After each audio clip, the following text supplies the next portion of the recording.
Did you ever do that? I never do that. Yeah, we don't roll like that, yo. I mean, what do you need to do that for? I mean, never ever even considered looking shit up. Nope. I mean, just in general, it's just not something I do. It's not something I do. Ain't no fact checking. Do that. Ain't no fact checking. Oh yeah, we always go raw dog without a fact. Ain't no fact checking. I just want to know where your loaf is. Where the loaf at? Ain't no. Check it. All right, this is the I Am Rapaport Stereo podcast coming live and direct from the gloom tomb of Los Angeles, California. My name is Michael Rapaport, a.k.a. the Gringo Mandingo, and we're doing the damn thing in here. I'm in here with the I Am Rapaport Stereo podcast, News Dog, Wheezy. He doesn't have an a.k.a. yet. Wheezy, a.k.a. I don't care if you use a shit bag or not. We're going to get G Monetti up in the mix, and Eli Lake, the official, unofficial political correspondent of the I Am Rapaport Stereo podcast, is going to join me to discuss the debates, which the anticipation for the debates felt like a pay-per-view Mike Tyson fight during the 90s. I've never given a shit about debates as much as this. What a shit show. What a zoo. What a nut house. So we're going to discuss the debates with Eli Lake. Listen, the live tour continues October 14th in Las Vegas, Nevada at Vinyl at the Hard Rock Hotel and Casino, where Rapicon is forming. And then Sunday, October 16th in Phoenix, Arizona at Stand Up Live. Tickets are now available at www.IamRapaportTour.com. That's www.IamRapaportTour.com. Me, G Moody, a.k.a. the Black Ed McMahon, a.k.a. Jew Monetti. We're going to be doing it live. We tear things up live. October 14th in Vegas, October 16th at Stand Up Live in Phoenix, Arizona. And I am fucking excited because soft-ass I Am Rapaport Stereo podcast t-shirts, the designs and the remixes, they just keep coming. We got the Hard Body Karate, the I Don't Fact Check, the Make Podcasts Great Again, all super soft-ass t-shirts. The Make Podcasts Great Again t-shirt is the official soft-ass t-shirt of the 2016 presidential debates. We're coming out with the New York Psychoanalytical Institute t-shirt. We have a Fantasy Football and Chill t-shirt, which I love. Fantasy Football and Chill, get it? It's like a play on words with Netflix. The green Stickman t-shirt is coming out for all the Stickmen who love green, who have green eyes, but more specifically, all my Boston Celtics, New England Patriots, all the fans of those teams that I love to love and that I love to love. So anyway, we're getting to it. It's the I Am Rapaport Stereo podcast, and we're jumping in it right now. All right, this is the I Am Rapaport Stereo podcast. We're about to get the official political correspondent for the I Am Rapaport Stereo podcast. If you don't believe me, look on his Twitter page. We're going to get Mr. Eli Lake, who is a columnist for Bloomberg View, okay? So he knows what he's talking about. Why he spends his time as the unofficial political correspondent for the I Am Rapaport Stereo podcast is beyond reason. But we're happy to have him as a part of the team, and we're going to discuss the debate, part 1, right now with Eli Lake. Hey. Eli. Gringo Mandingo. Yeah, that's my name. That's my name, Gringo Mandingo. I'm speaking to Eli Lake here, who is the unofficial political correspondent of the I Am Rapaport Stereo podcast. Thank you for taking the time to talk to us, Mr. Lake. It's just me right now. Mr. Moody will be joining the podcast later. I know this must be a busy night for you. Enlighten the people as to what it takes to be a Bloomberg View reporter during the debates and to be a political correspondent for a podcast such as this during debates. Like, what is the night like for you? You have to watch it, take notes, send in a story. How does it work? Oh, well, first of all, always a pleasure to be on the I AM Rapaport podcast. Well, I appreciate it. It's a great highlight. And as a national security, I focus mainly on the foreign policy and politics, but that's my main area is sort of like the national security stuff. So this is a situation where it's such a big debate where you got to watch it. I got my laptop out, you take notes. When you kind of hear something and you're following stuff on Twitter and you're thinking, I got to come up with something. And so I focused on one element of it on the Iran stuff because I tend to write about that in my columns. But I think overall, to get to the meat of it, I think Hillary did very well tonight. Now, why do you say that? Like, break it down from a political point of view, because I wanted her at one point to be like, hey, fuck boy, answer the fucking question. I don't know if that is ever going to happen. And I just wanted her to be a little bit firm. Like, at one point, he interrupted her and he was like, excuse me. And I thought at one point she should have been like, hey, fuckhead. Yeah, excuse me, I'm talking now. Now, first of all, before you give me your answer, do you think that's likely to happen? I mean, in terms of she's a lifetime politician, right? She's been doing this, as he says, for 30 years. I mean, she bitch slapped him a couple times. How so? Explain it, because I didn't catch it, because I was expecting a little bit more of like verbal intercourse. Shout out to the Wu-Tang Clan. Well, to start, the whole thing about his taxes and how he won't release his tax returns. And she had a little bit of an assist from the moderator who said, we talked to the IRS. They said you can release it anytime you want. But then she said, well, I think I know why you won't do it. And she starts raising it in a very clear, easy to understand way. You might not have as much money as you say. You might have foreign entanglements that you don't want to mention. You might want to hide the fact that you haven't paid any taxes to the federal government. And that was, I think, really tough. And then the very end of it, and I think this is going to become an ad, she mentioned one of these, a Venezuelan Miss Universe. You remember Trump had the Miss Universe pageant? Yes. And that thing I thought was just like, that was brutal. And that's all. I mean, there's an ad that just went on the web with this, but that line was, you called her fat Miss Piggy, Miss Housekeeping, and guess what? She votes. She's going to vote this year. That is a very tough line. What right now they're fighting over certain constituencies, and there are, I think, women of all ages who are going to see that ad and they're going to see that clip, and they're going to remember some asshole in their life who said some horrible thing to them, and they're going to associate that with Trump. And that's like politically as good as it gets for something like that, to sort of question a guy's character like that. Right. Now, on Trump's side, he I think makes this point that, you've had all this experience and you haven't done anything. That's a powerful message, but I thought he was less focused. And the other thing is that he's trying to rattle her. She's trying to rattle him. He, I think, at times lost his composure.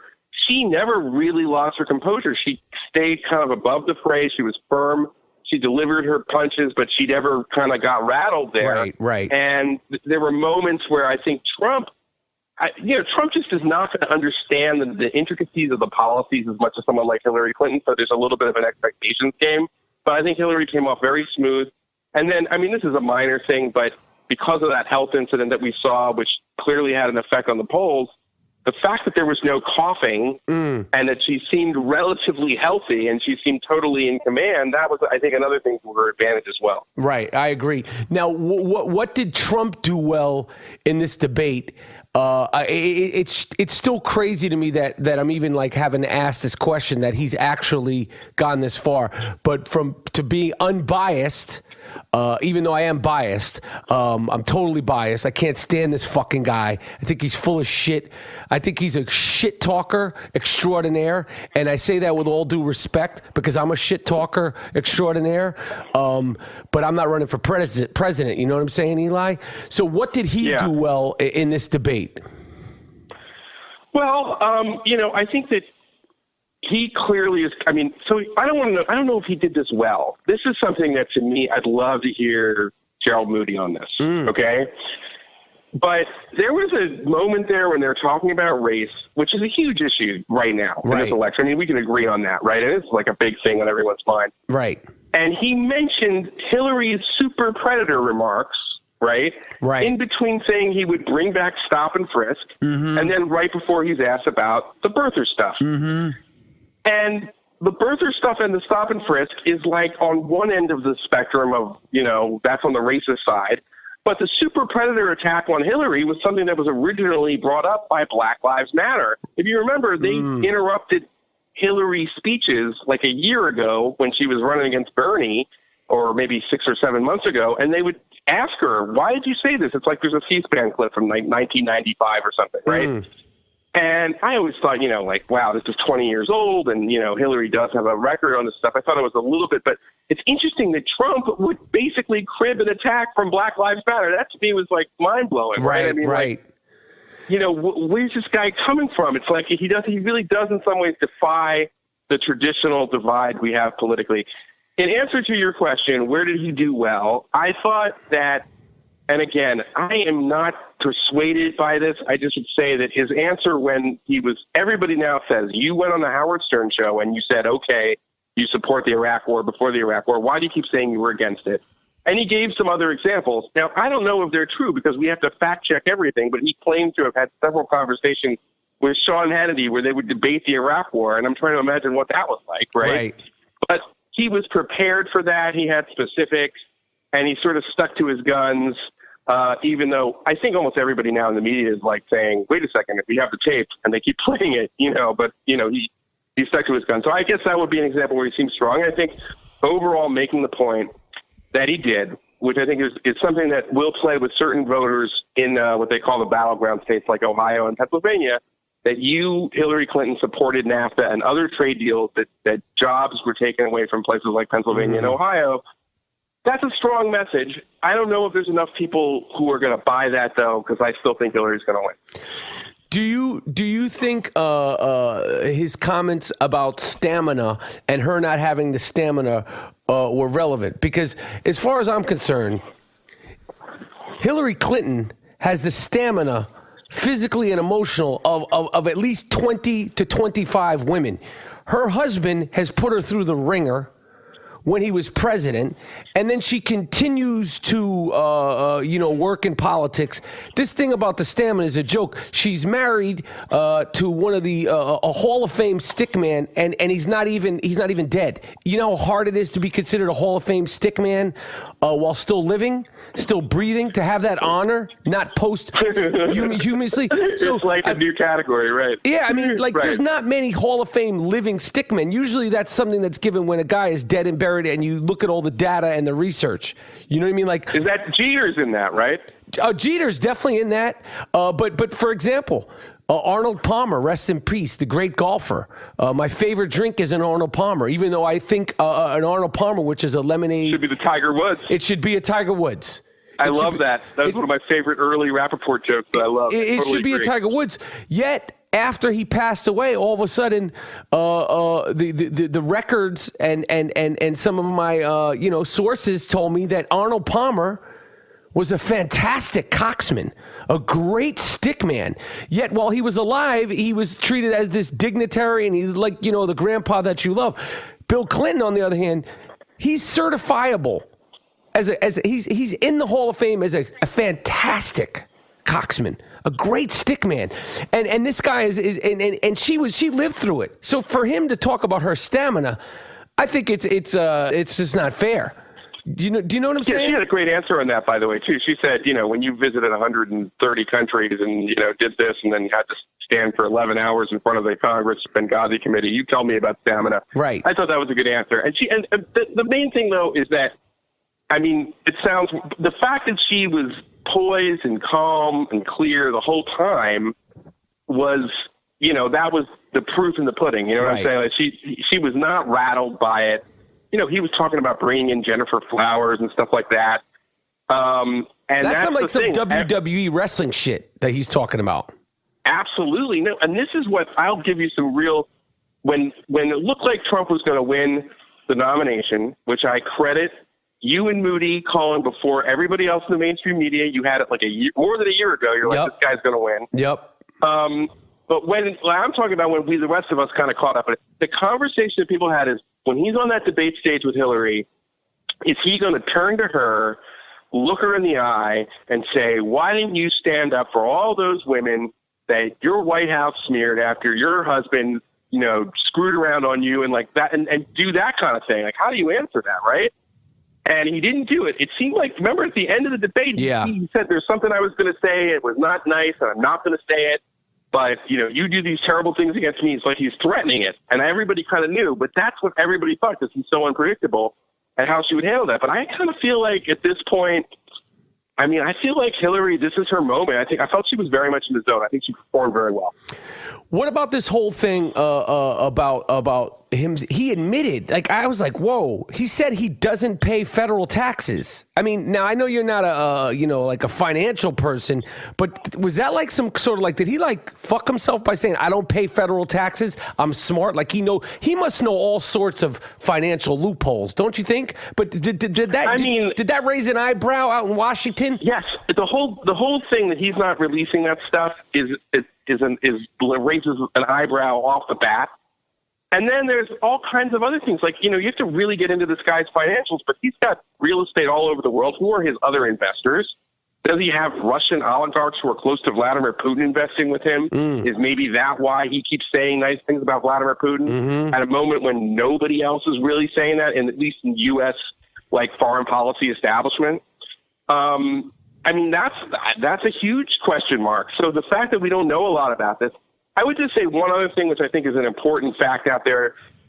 The guy who co-wrote The Art of the Deal with him is now advising the Hillary campaign for no money, as he said in an interview with CNN, as penance for basically creating what he believes is this monster called Donald Trump. That's his co-author. The Art of the Deal is what made him a celebrity. Right. And the guy who basically wrote that book, because that Donald Trump didn't write that book. You always get an author, you get a professional writer, it's a guy like me, to help you write a book like that.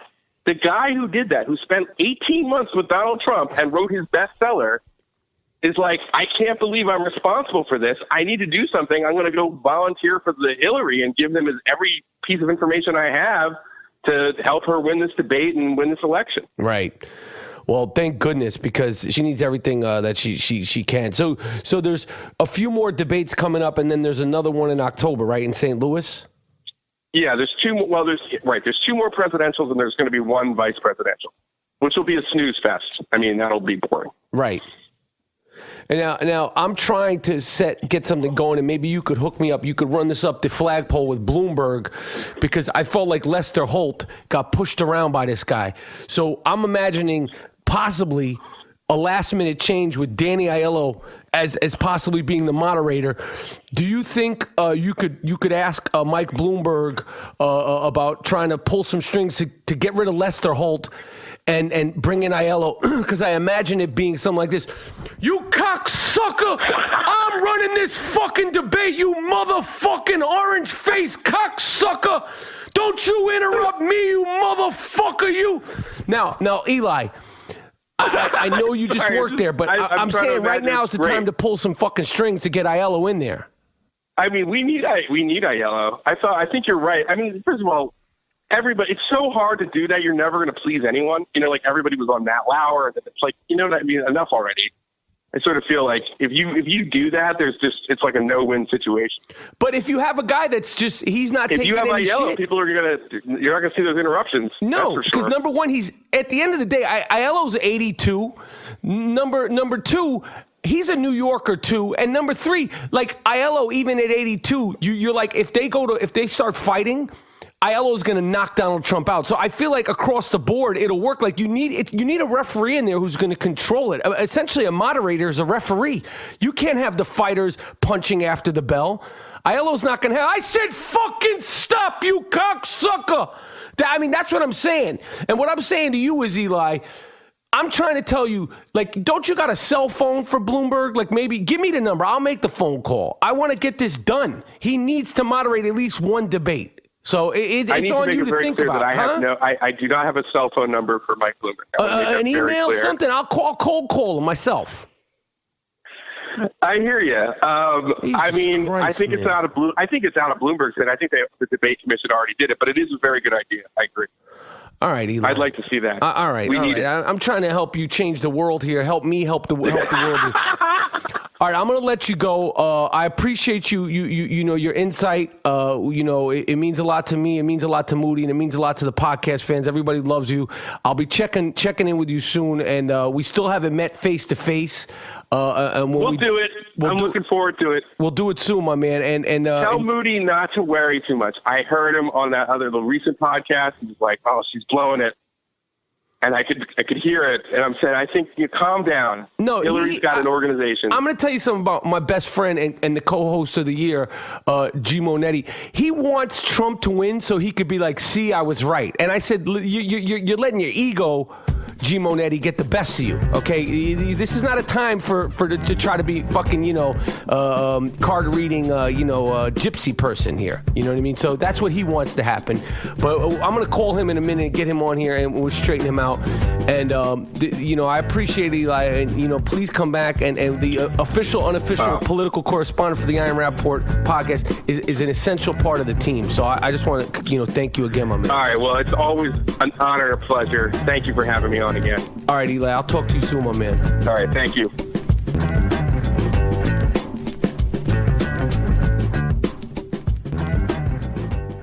If you are loving this podcast, you should tell a friend about it. Spread the word about podcasts you think they would enjoy. There's something for everyone, from entertainment and lifestyle to news and politics to sports and more. Share it on social media. Tripod. Believe it or not, some people don't know how great podcasts are, or even how to find and listen to them. You can help change that with a click. Tell your friends about your favorite podcast. And don't forget to tell us what you shared with the hashtag Tripod. TRYPOD. Tripod. Thanks for spreading the word.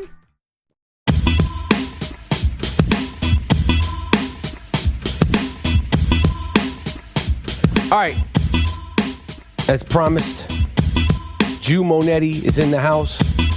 Yeah. G. Moody, last name rhymes with duty. You didn't think that would catch on the way it caught on, did you?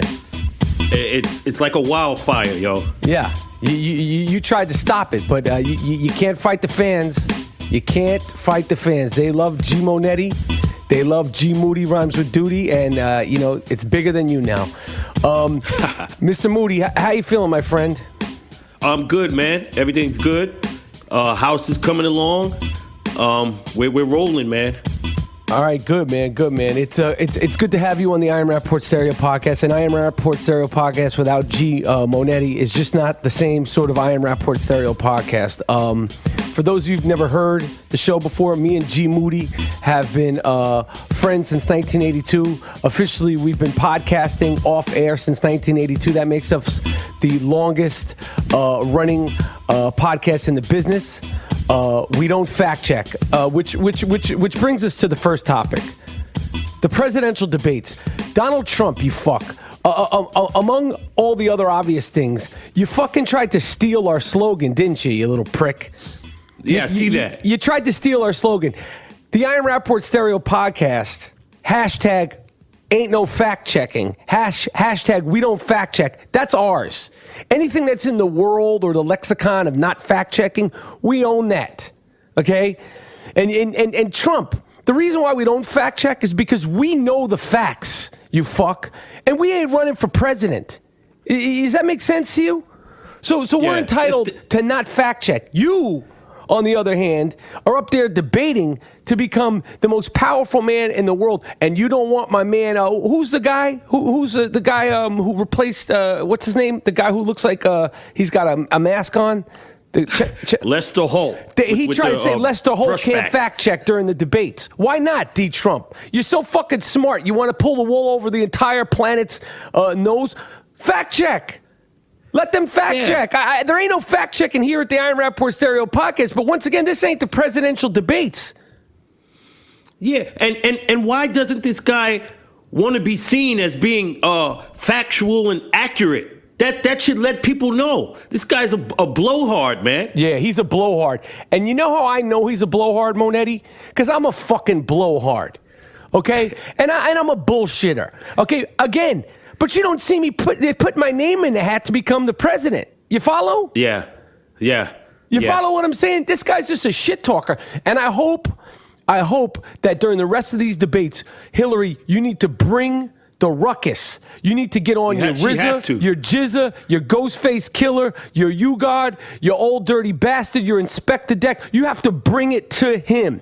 You got to punch first. You got to bring the fight right to him. Don't tiptoe around the shit. Don't worry about people saying, oh, well, you have to bring it to him. Challenge him, look him in the face, and get in his ass. No Bruno. Or get in his ass, just raw dog without a bag. But get in his ass. And she has to show personality. This is a New Yorker, man. It's hard. You know how we are, Rap. It's hard to surpass a New Yorker with that mouth. Yeah. So she has to show personality, man, because this guy is quick. Yeah. He's quick. All she has to do is she has to act outside of herself and just be truly who she is. Like if she was drinking a little red wine, eating some chicken with Bill at home and talking shit. I know she knows how to talk shit because Bill Clinton knows how to talk shit. Yes. And she's married to him. She knows how to do it. So just, don't worry about the impression it's going to leave. It's good. That's the only way to beat this guy. The only way to beat a motherfucker like this is to bring the fight right to his chest piece. Right. Because this is no politician. This is not your tight, rigid politician. This is like a fucking guy working the room. Yeah, this is like some Shecky Green, Don Rickles shit gone wrong. The I Am Rapaport Stereo Podcast is sponsored by DraftKings. At DraftKings.com, you don't need to come in first place to cash in. A player who came in 800th place won $100. Okay? This weekend, DraftKings is hosting another huge fantasy contest with over $1 million in prizes up for grabs. DraftKings is the destination for 1 week fantasy football. 1 week fantasy means no season-long commitments. All right? Play whoever you want with the players you want. Just pick your contest, draft your team, and follow the action live. I love it all. Play your old roommate. Play the tenant who owes you money, G. Moody. Play your cousin. Play your mom. Play your son. Your son thinks he's so smart. Bury him in DraftKings. You could do for $1 game. Doesn't have to be high stakes. Okay, don't wait. Go to DraftKings.com now and choose your players for this weekend's contest. Enter the promo code Rapaport, RAPAPORT, and play for free with your first deposit. That's promo code Rapaport to play for free with your share of over $1 million in total prizes this weekend, only at DraftKings.com. That's DraftKings.com. Eligibility and restrictions may apply. See the website for details. Listen, Moody, I'm taking all comers. No Bruno. I see, man.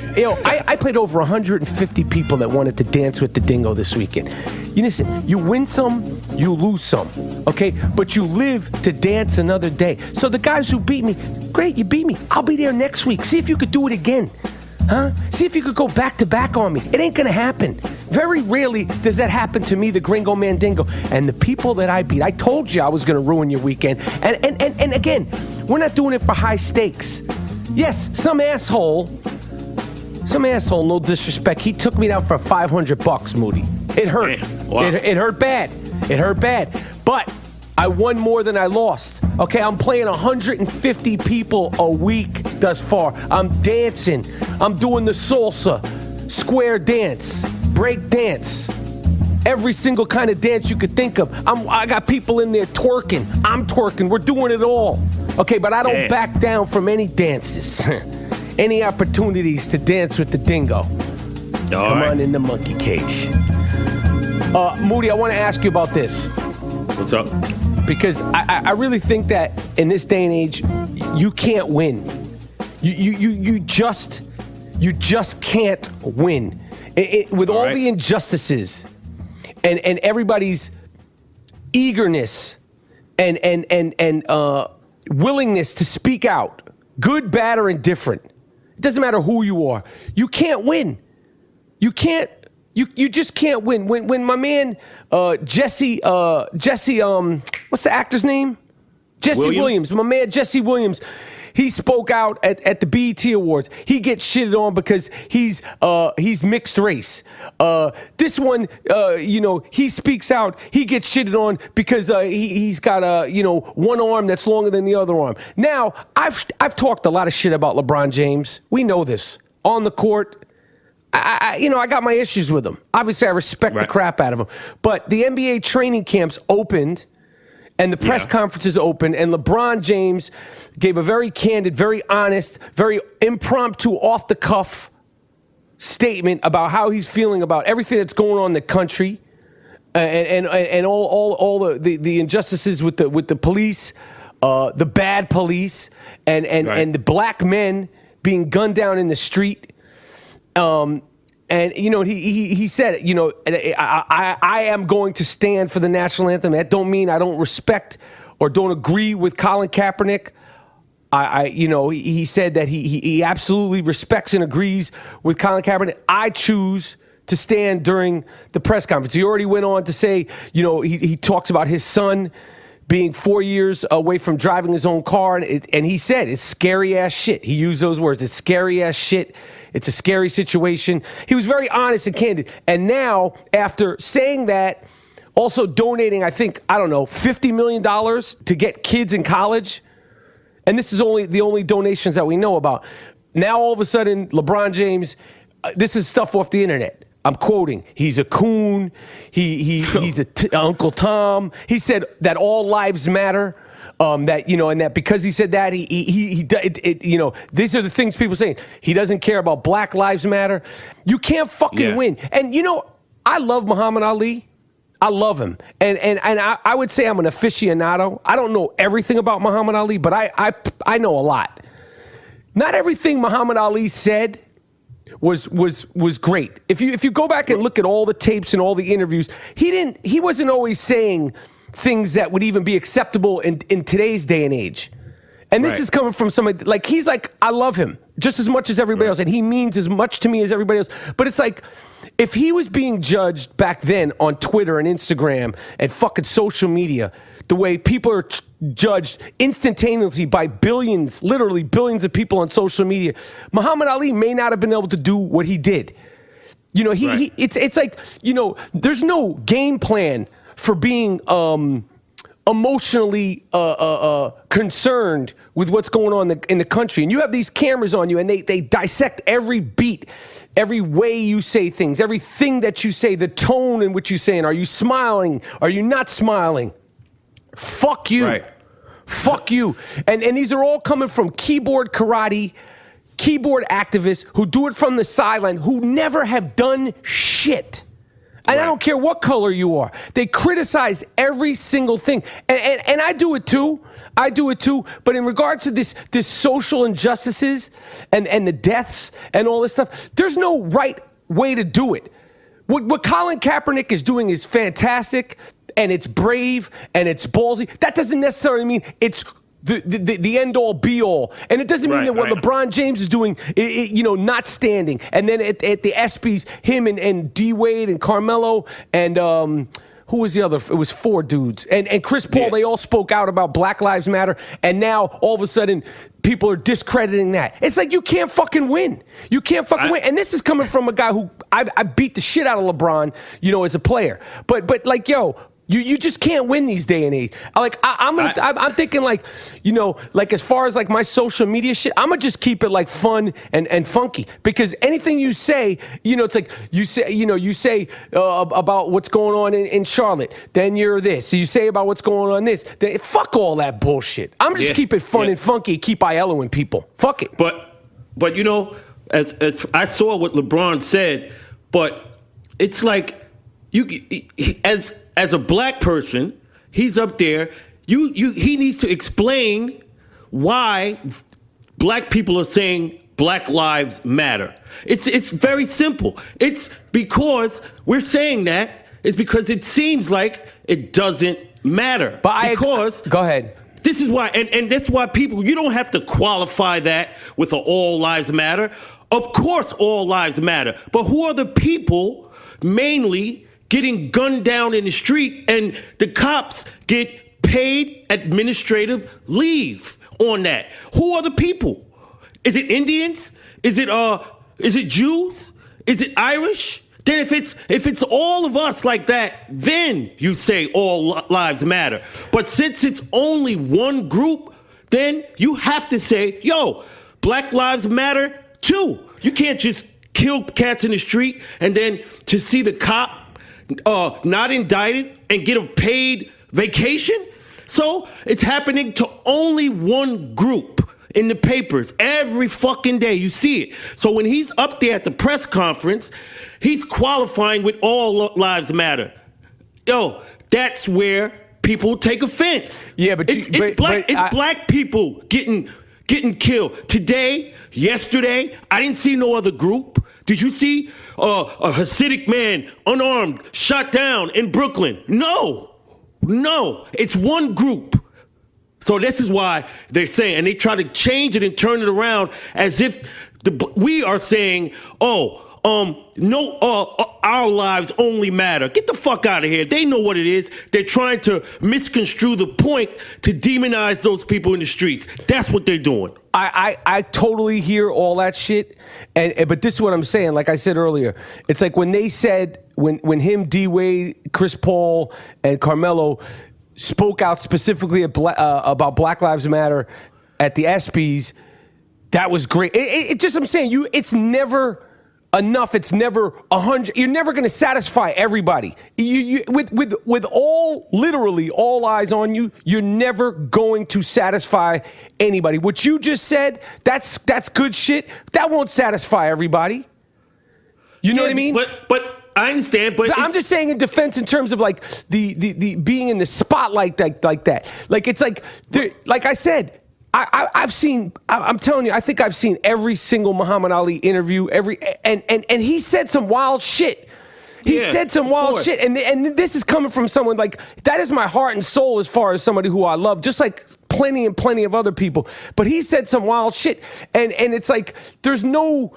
Just like Malcolm X did, and just like I'm sure if I studied it more, Martin Luther King did. There's no foolproof speech, a slogan that incorporates everybody that's going to satisfy everybody. That's all I'm saying. And because people are so on everything you say, and because you could videotape and put every single thing out now, it's getting to the point where some people. They're going to be like, yo, fuck it, I'm not getting involved with this shit because whatever I say is screwed up against me by somebody.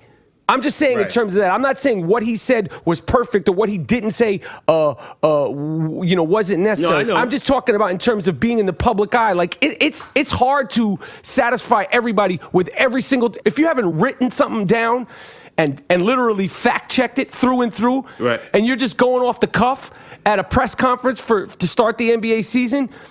You're gonna fuck up. I'm talking about that. I'm not talking about the message because I understand. I totally understand the message. I'm just saying like, and it's not from like I'm not one who's gonna sit here and support LeBron because I like to bust his balls, but I just see like, it's like even with the Cam Newton Kaepernick thing, it's like, oh, if you're not down with Kaepernick, then you're fuck Cam and fuck. It's just what is this shit? It's like, and we're still having dick swinging contests over tragedies.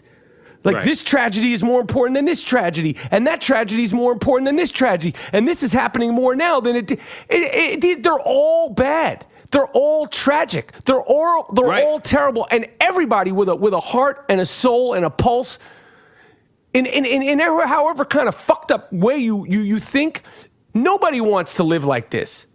Nobody wants to see people getting gunned down. Period. But yeah, and the thing about a lot of people, Colin Kaepernick and you said LeBron, they're donating money or to community organizations. Well, how is it their responsibility, right, to do something when the black men are unarmed and they're the ones getting killed by law enforcement, right? And it seems so frequent. So why don't they ask the law enforcement to contribute to community organizations, inner city shit? Why? You see what I'm saying? Like, why not deal with them as an outreach? What does LeBron? Of course, he's going to donate money whether people are getting killed or not. So why is it the onus on him and Kaepernick? It should be on law enforcement in the said communities that are affecting, the blacks are being killed. Right. It should be law enforcement. Oh, we are having an outreach to the community because our relationship is fractured. It's on you. You know what I'm saying? It's on law enforcement to have a better relationship with that community. Root out the racism, root out all that shit, because that's the problem. It's not whether we donate money to inner city organizations. We're going to do that anyway. I hear it's you. on, you know what I'm saying? So it should be more emphasis placed on law enforcement and rooting out those people that make policing look awful right now. Right. That's what it is. It's a fractured relationship, and it's been like that since the 1700s. Yeah, it's bad. It's bad. It's bad. All right. The 25th anniversary of one of the most important, groundbreaking hip-hop records, pieces of music, forget hip-hop. It superseded even hip-hop because it was just so good that it was categoryless. The Low End Theory by A Tribe Called Quest turned 25 the other day. 25 years ago, Perfection was made by the group known as A Tribe Called Quest. It tripped me out because, damn, we're getting older. It tripped me out because I listened to that record all day the other day when I found out it was the 25th anniversary, and I was just like, damn, it's so good. It's so musical. It's so still timeless. The engineering, the engineer Bob Powell. What struck me about that album when I first heard it, I never heard the drums so clean and so just the whole sound sonically. It was different than anything before it, and it was just they really took their time.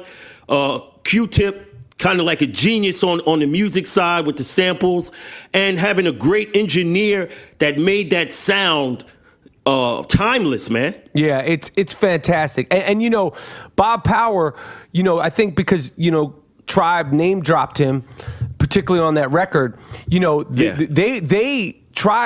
heard Bob Power. He did Stetsasonic Records. And that's where they, and a few other ones, but I know they did Stetson. I know when I was doing Beats, Rhymes, and Life, The Travels of a Tribe Called Quest, both Bob Power and Q-Tip talked about the influence of the sound of the Stetsasonic record.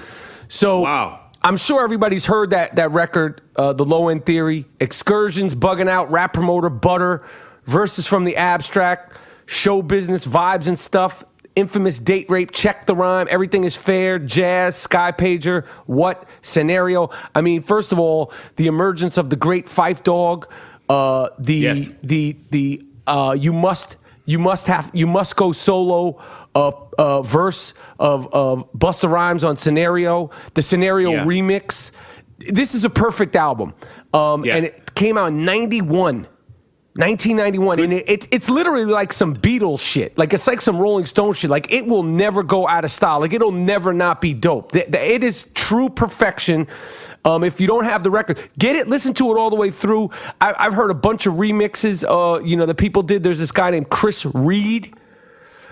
He did a dope remix. If you look up DJ Chris Reed, he did like all the samples. My man Scram Jones did all the samples. You could just listen to this record in all different ways. My man DJ Plattern did a dope Tribe Called Quest mix. So I just wanted to acknowledge that record. It means so much to me. I mean, got that shit on cassette tape, and it just was perfection all the way through, and it's still fantastic and still timeless, still sounds great, still it's provocative, it's thought-provoking, it's smart, it's not offensive, it's not vulgar. Nope. It's everyone can listen to it, all ages, and it's what hip hop 91 you said, right? So that's the prime years of hip hop and the artistry in that, and getting those records that no one has ever heard and rocking it.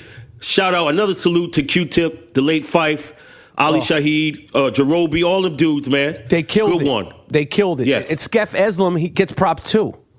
Word. Serena Williams, her birthday, man. Oh, yes. We talk about Serena on here. I would put her on Major League bucket list to be on the I Am Rapaport Stereo podcast. Like, if I had an interview with Serena Williams, I don't know what I would do with myself. Oh, man, I got to be there for that. Yeah, no doubt. She turned 35. looking fantastic, looking beautiful, kicking ass. Still at 35 years old, which, in real life is not old, but for a tennis player who's been banging, no disrespect, since she was like 17, 18, to still be able to go at the level she's going at, is fantastic. And I don't see her stopping. And first time in history, we got a thick champion tennis player, women tennis player. Because usually you don't see, this is in the black community, we call her, she thick. You know what I'm saying? So you never had a tennis player thick that can dominate like that at this age. So it's a first. Yeah, I love her. I love Serena, and I love Venus, and I love Pops. I love Pops too. He's bad. Who's the mastermind of all this? Richard Williams. He need a academy like Nick Bollettieri and Andre Agassi. He needs an academy too, because his shit is crazy. He didn't even know tennis, and he made them the best in the world. So he needs his own academy as well. Yeah, he needs to open that shit up in right back in Compton, where they started doing their thing, where they started banging. Hell yeah. Hell yeah. Miles, would you please cue the sick fuck of the week music? This award is earned, not given. It's called the sick fuck of the week. This guy's really sick. Lock him up. How could you do it? Don't let him out. Damn. You fucked the dog? You what? You fucked the dog? Why would you fuck the dog? Why would you fuck your girlfriend's dog? What? Sick fuck. The sick fuck of the week. It's earned. Earned. Not given. You did what? No.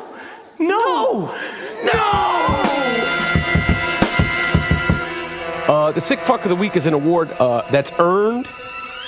It's earned. It's not just given to anybody. And the hits just keep coming.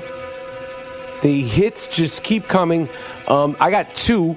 Well, I have a definite sick fuck of the week, and then I have something that's sick, but I'm not sure if it's a sick fuck. I'll let you decide that, Mr. Moody. But there's a funeral director.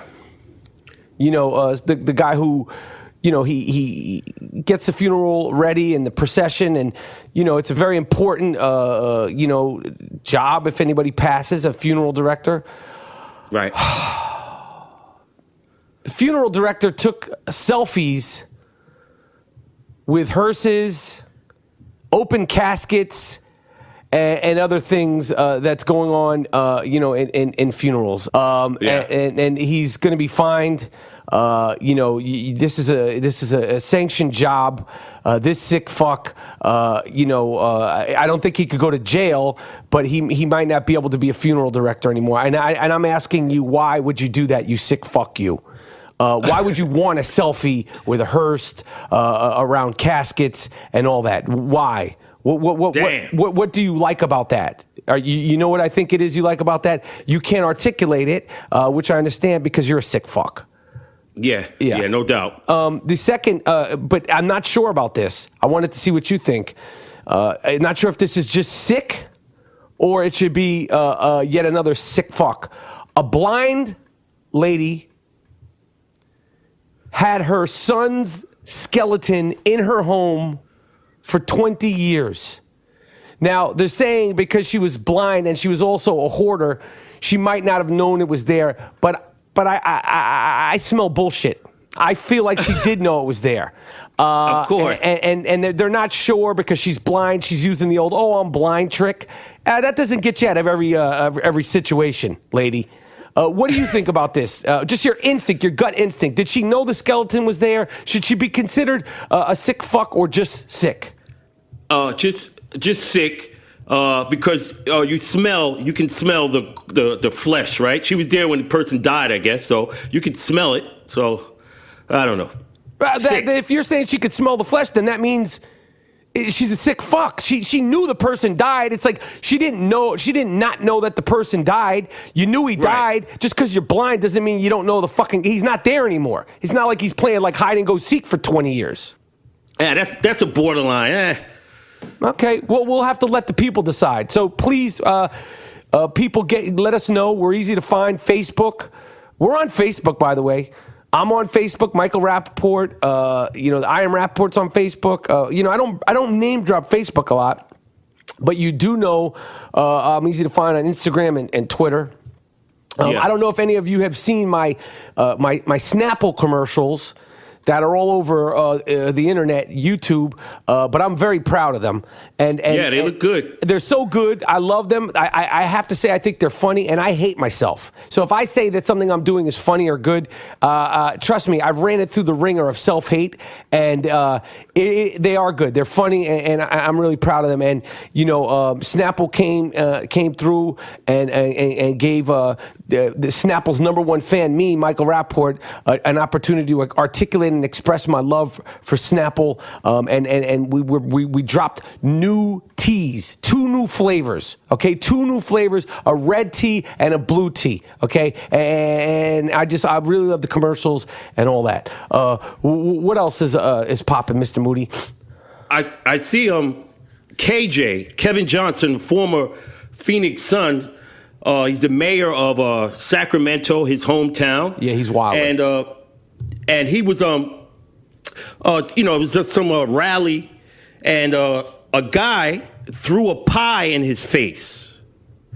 And KJ, the mayor, ex-NBA star Kevin Johnson, yes, the mayor chases this guy down, tackles him, and beats his ass. So I have no problem with it. Me neither. So, but no matter how polished you are, if you were raised in a ghetto or inner city, and he's from the inner city of Sacramento, you're capable of reacting to shit like that.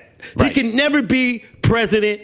He can never be nothing else. Because if something happens, he could have a ghetto moment and attack a motherfucker. Right, and I have no problem with it.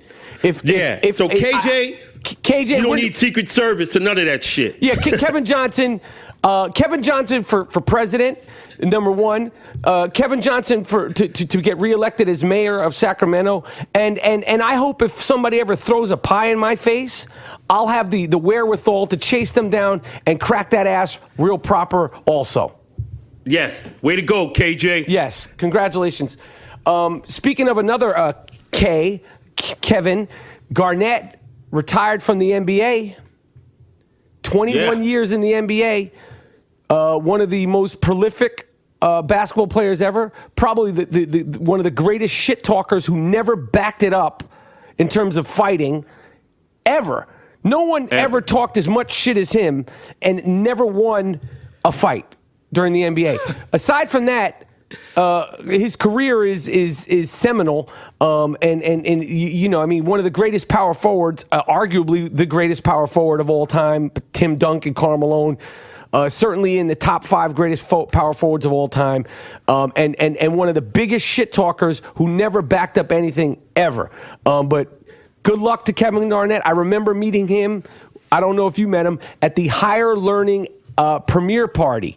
He was there with Puffy, walking around with he was young. He was about to go into the league, and I remember meeting him there. Can you fucking believe that shit?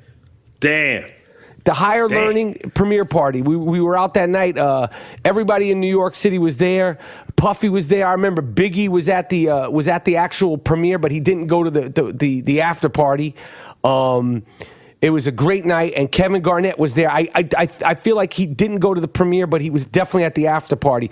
And we got pictures. I'm going to post some pictures from the Higher Learning premiere party. Ice Cube, of course, John Singleton, Regina King. Remember that night? G. Monetti. We were underdressed. Gerald came out with a Greg Norman-styled hat to the premiere party. Remember that? I will post that. Yeah, I'm going to post the pictures. So that was a good night. But Kevin Garnett, KG, the big ticket, Hall of Fame will be awaiting. And I think I have a feeling he'll be in broadcasting this season. I don't even think he'll be waiting. I think he'll be in broadcasting this season. What else is crack-a-lacking, Mr. Monetti? We got some shit. A rotten Georgia police officer, Sherry Hall, claimed a black guy shot her and ran into the woods. Turns out some fucking Tarzan shit? Yeah. Turns out there was no shooter. She shot herself with a second department issued gun and made it all up, but she knew who to blame. Right. You see? When all things fail, blame a black guy. Right. And for this crime, this barbarian gets put on paid administrative leave. Jesus Christ.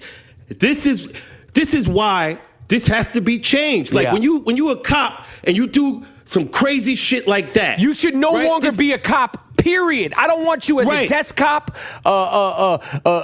somebody who's given tickets, for meters expiring. Your job should be done. It should be a felon thing. It should be you should never be allowed to do anything with law enforcement in any way, shape, or form ever again, effective immediately.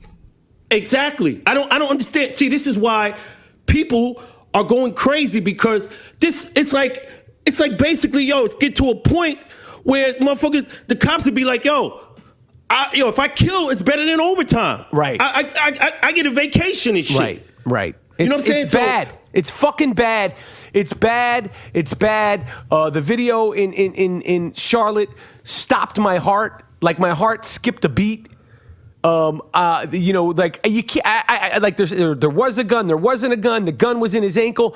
If a gun is in your ankle, that's not a threat. Especially if the gun is in your ankle and you're not going to your ankle. If you're just, there's some people are saying there was a gun in his hand. Some people were saying that first it was a black cop, and then eyewitnesses are saying it was a white cop, and then they were saying that the black cop was being. I just don't know. I can't fucking. It's never ending. And something again. I have no solution, but something somehow needs to be fixed, which is going to bring me to a more lighthearted but painful subject as well. All Loafs Matter. All Loafs Matter. A 35-year-old man who has self-proclaimed difficulties of having a small penis, a small loaf. He's so embarrassed by having this micro penis. He says, I have a micro penis. A 1-inch dick. Let's just call it what it is. Jesus. He's trying to be a spokesperson for this. I mean, this is extreme. He wrote under a pseudonym. That's how ashamed he is of this little loaf. But I feel like he should just come out, because even if he shouldn't be ashamed, because in this day and age, if you got a 1-inch loaf, you could be famous for that. It's like, just embrace it. Like, don't write under a pseudonym. Post pictures of that piece. I guarantee you'll get more ass than you ever had in your life. There's so many wackos out there. But, he says it's 2.7 inches hard. He's got a 2.7-inch hard loaf. He says it resembles 2 raisins flat on top of each other. You're going to make me sick to my stomach here. But he said that the girl asked him, is it in? Is it in? And he pulled down his pants and she laughed in his face. That's not okay. All Loafs Matter, number one. Number two, this guy who's going under the pseudonym JK or JF, sorry, come out. Don't be ashamed of your loaf. All Loafs Matter. And I'm telling you, there'll be plenty of women that want to take you for a couple of laps around the track, even with a raisin dick. Damn. What else is popping, Moody? Georgia, in Georgia again, American hero. This woman is an American hero. 3 armed intruders broke into her crib, but she was armed too. And she opened fire on the intruders in self-defense, and no charges against her. She killed one of them. 2 of them got away. So I want to salute her as the great American hero. Yes, that's what guns should be used for. Yes, for protection in your house. A guy breaks in, you go to check and see what's going on. Shoot him. You within your right. You ain't got no business being in my crib. Here, take these hot ones. Yeah. Hopefully you got 2 in the dumper. Word. The I Am Rapaport Stereo Podcast is sponsored by Casper Mattresses. Casper is an obsessively engineered mattress at a shockingly fair price. Time Magazine named it one of the best inventions of 2015. Free shipping and returns in the United States and Canada. You could try a Casper mattress for 100 nights risk-free in your own home. If you don't love it, they'll pick it up and refund you everything. That is customer satisfaction. You can get a king-size Casper mattress for just $950. Casper understands the importance of truly sleeping on a mattress before you commit, especially considering you're going to spend 1/3 of your life on a mattress. Get $50 towards any mattress at www.casper.com/Rapaport. That's www.casper.com/Rapaport. Terms and conditions apply. You could save $50. They have sheets. They have pillows. My dog Wheezy is sleeping right in front of me right now on a Casper dog bed. They have Casper dog beds. My dog sleeps like a king on a Casper mattress. Go to Casper right now.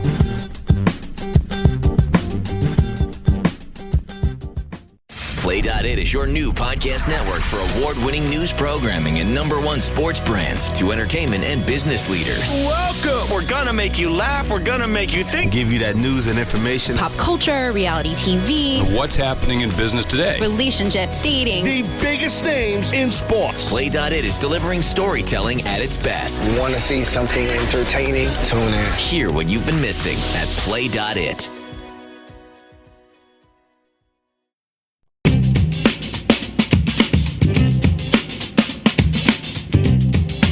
Monetti. What's up? I just want to tell you, you're the best podcast co-host in the business.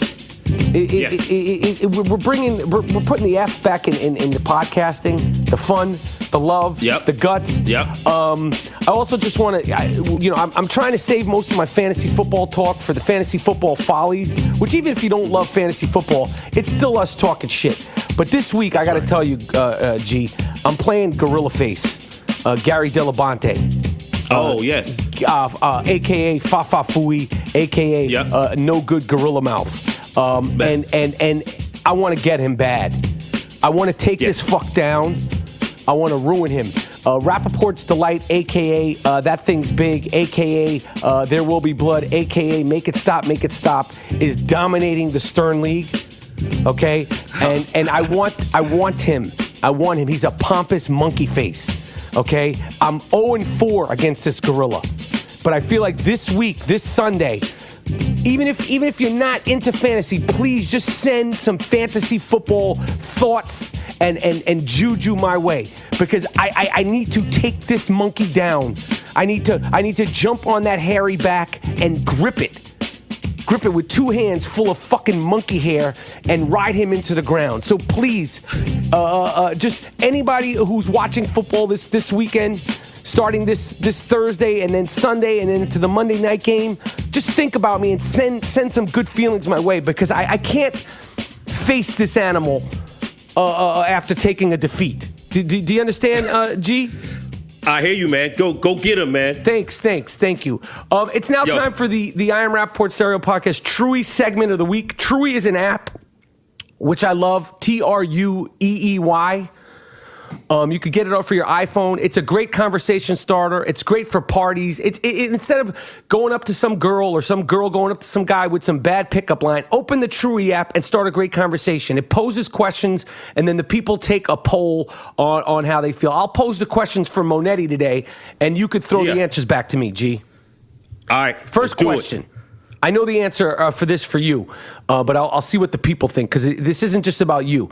The question is, do you need at least 10 hours of sleep at night? Hell no. I could do with 5. I know. If you don't know, G Monetti is a human alarm clock. He actually can wake up. Let's say he has a flight at 6:30 a.m. He can wake up at 4:30 on the dot with no alarm clock. It's a freaky thing. I've seen him do it for years. Very weird, very unusual, admirable quality. But 10. No, yes. It's the power of suggestion. You tell the mind to wake up at that time. It's the power of suggestion. Okay, listen, Doug Henning, Copperfield. Listen, it's just a weird thing. You have the ability to do it. It isn't no fucking. I don't see you moving buildings with your mind either, tough guy. The only real reason to get married is to raise a family. 38% of the people agree with that. 62% of the people disagree. What are your thoughts on marriage and that question posed on the Truey app? Yeah, I say so. I say that's right. That's the only reason. I have mixed feelings about it. I have very mixed feelings about marriage in general. I'm actually thinking of getting hitched again, but we'll save that for another podcast episode. Yeah, I hear you. Yeah. Here we go. Here's another question. I've considered. This is a question. I'll have to answer this. I've considered eating dog treats. 40% of the people agree. 60% of the people disagree. I'll take this one out. I know you're not a dog person. I have considered eating my dog Wheezy's treats just to taste them, especially the soft ones. They seem like a beef jerky. I have not actually eaten the dog treat, but I understand where the thought could cross your mind. But I have not eaten the dog treat. I don't want to be misquoted. I have considered eating dog treats, yes, but I haven't done it. So I have to say... Wait. Yeah? Why? What? Because they smell? Is it a good smell? Some of them have a good smell. Like I said, they have a smell, texture, and feel of like a beef jerky. So when you have it in your hand, you're like, oh, shit, I wonder what this tastes like. Again, I said considered. I didn't say I ate the fucking dog treat. Okay, so don't get nuts. Okay, Moody? Yeah, don't fuck around, man. Don't fuck around. You fuck around, come down with gout or some shit. All right, I'm going to leave this question to you to answer, Moody. This is going to be the last question on the Chewy app. All right. I want you to be honest, okay? I want you to be a big boy here and be honest with this. Okay, the people want to know about you, Monetti. You're part of the worldwide phenomenon. The people love you. They want to know about what you're all about, and this will tell a little bit, okay? All right, let's go. This is not a question that I would ever ask you because it's too way out there, but it's a good, formidable, understandable question for the Chewy app segment of the week. I have masturbated while in my car or while driving. Hell no. Okay. Why? What? See, that's freak shit. I'm driving. I'm trying to get to my destination. My mind ain't in the gutter. Okay. All right. Well, we said that you were going to answer that one. 35% of the people agree. 65%. So never in the car. You've never pulled the loaf out in the car. You could be parked. Nah. Okay. I'm driving. Okay. I have to. I don't think like that out in the streets, man. Okay. Listen, it's just a question that was posed at the Chewy app. This is why I love this app. It's the Chewy app segment of the week. TRUEEY. It's the I AM Rapaport Stereo Podcast. What else you got for me, Monet? I'm so proud of this episode. I'm so proud of the fans of the I AM Rapaport Stereo Podcast. And can I just say one thing to all the people that listen? Yo, for some reason, Apple, iTunes, they don't give the worldwide phenomenon the love it deserves. Every other shit-stained podcast out there is always getting love on Apple, but not us. Not us. So do me a favor. Go to Apple. Leave a review. Even if you don't like us, the more reviews, the better. But I have a feeling you do like us because I like you. Okay? And I want you to go to iTunes and leave a review for the podcast. The more stars, the merrier. But keep it honest. Be real. If you only think we should get 3 stars, that's fine. If you think 1 star, leave a 1-star review. Don't let the door hit you when you're leaving. But Apple, they need to give love to the I AM Rapaport Stereo Podcast. Look on there. They give shout-outs. They give front page. They leave editor's choice for every single fucking podcast out there, but not for us. Why? Why is this? It's a simple question. All right, Moody, you got anything else? Because I'm going to shut it down. I got some shit, man. Okay. I just found. You remember we was talking about that guy Tyga? He's with Kylie Jenner, right? Tyga. Tyga. I don't know what the fuck that it is, right? But I found out. Well, you remember he's buying Ferraris and he's getting evicted from this and he's buying this. He's buying this. I found out how he's doing that. How? They share bank accounts. So he's buying Kylie Jenner gifts with her own money. All right, I'm going to explain to people what that is. This is a term that hasn't been used, and you're going to appreciate this, Moody. Kylie Jenner, you're getting juiced. All right, you're getting juiced. Getting juiced is when a guy or a girl, they squeeze you for everything you're worth, like juice. This is a slang that's not used anymore, and it should be brought back. You're getting juiced. You're getting played for a fool, Kylie Jenner. You're getting played for a sucker. You're letting a man that you're dating, that you're in love with, buy you gifts with your own money. and buy himself cars. I gotta give it to him. Yo, he must have an ill fuck style to be getting away with this shit. I have to say, this dude, I want to talk to him because this guy's young. He's from a totally different generation than me. He probably got an ill fuck game. I'm going to stop fronting. I'm going to say this guy, I would bet my ass, no Bruno, that he probably has an ill fuck style. Don't you think? You have to have ill fuck game. You have to. And he's got illsation. Station means conversation. Means he could talk that talk. There's no way you could get away with this and not have game. Shout out to Tyga, man. Yo, Tyga, shout out. Tyga is that dude, man. Yo, keep doing it, B. Yes. All right, G, I'm going to shut it down, okay? This is the end of the I Am Rapaport Stereo Podcast. This is another I already know this is a 5-star, 5-mic episode. I can feel it. I feel it. Yes. It's perfection. We got the 2015 Podcast Co-Host of the Year, G. Moody. Last name rhymes with duty. My name is Michael Rapaport, a.k.a. the Gringo Mandingo. I want the two podcast producers, the best in the business.